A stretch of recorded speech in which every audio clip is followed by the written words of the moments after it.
I will be reading today is titled The Elves. There was once a shoemaker who, through no fault of his own, became so poor that at last he had nothing left but just enough leather to make one pair of shoes.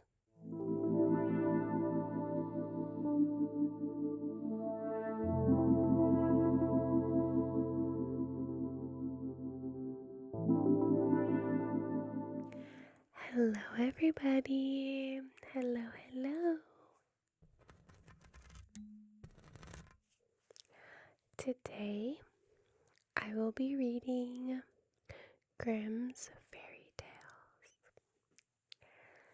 These fairy tales are very cool, very special, a little bit spooky, so I hope you enjoy.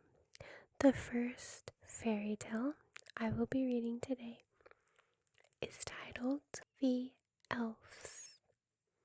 There was once a shoemaker who, through no fault of his own, became so poor that at last he had nothing left but just enough leather to make one pair of shoes. He cut out the shoes at night so as to set to work upon them next morning, and as he had a good conscience, he laid himself quietly down in his bed, committed himself to heaven, and fell asleep. In the morning, he had said his prayers and was going to get to work. He found the pair of shoes made and finished and standing on his table. He was very much astonished and could not tell what to think. He took the shoes in his hand to examine them more closely, and they were so well made that every stitch was in its right place, just as if they had come from the hand of a master workman. Soon after, a purchaser entered, and as the shoes fitted him very well, he gave more than the usual price for them, so that the shoemaker had enough money to buy leather for 2 more pairs of shoes. He cut them out at night and intended to set to work the next morning with fresh spirit. But that was not to be, for when he got up, they were already finished, and even a customer was not lacking, who gave him so much money that he was able to buy leather enough for 4 new pairs. Early the next morning, he found the 4 pairs also finished, and so it always happened. Whatever he cut out in the evening was worked up by the morning, so that he was soon on the way of making a good evening, and in the end became very well to do. One night, not long before Christmas, when the shoemaker had finished cutting out, and before he went to bed, he said to his wife, "How would it be if we were to sit up tonight and see who it is that does us the service?" his wife agreed and set a light to burn. Then they both hid in a corner of the room behind some coats that were hanging up, and then they began to watch.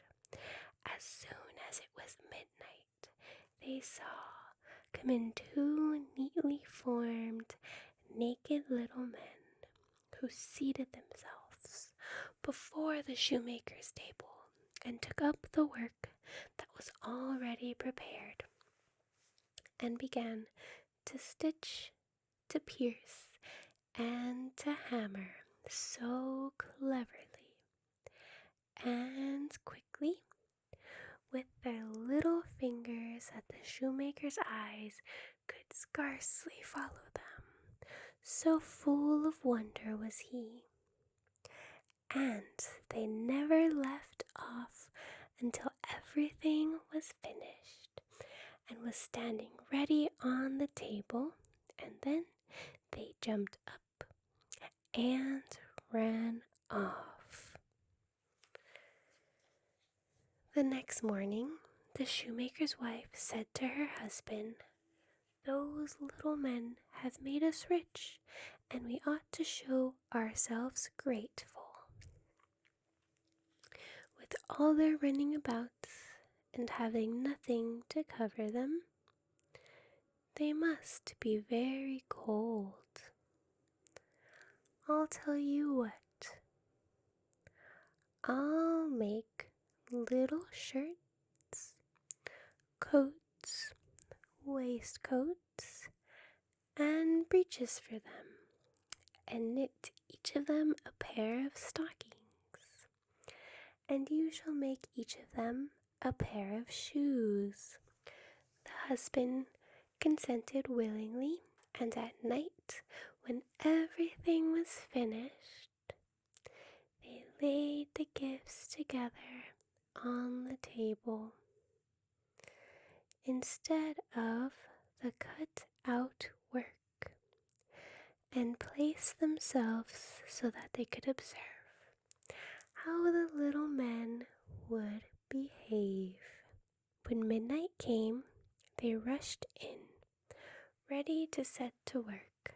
But when they found, instead of the pieces of prepared leather, the neat little garments put ready for them, they stood a moment in surprise, and then they showed the greatest delight. With the greatest swiftness, they took up the pretty garments and slipped them on, singing, "What spruce and dandy boys are we, no longer cobblers we will be. What spruce and dandy boys are we, no longer cobblers we will be." When they hopped and danced about, jumping over the chairs and tables, and at last they danced out at the door. From that time they were never seen again, but it always went well with the shoemaker as long as he lived, and whatever he took in hand prospered. I hope you take a moment to join me on psychetruthpatreons.com, where you will find dozens of exclusive videos that we have either had to remove from YouTube or that will never be posted on YouTube. And of course, there's plenty of bloopers and behind the scenes as well, so you can see everything that goes into our video creation process. If you like this video and would like to help us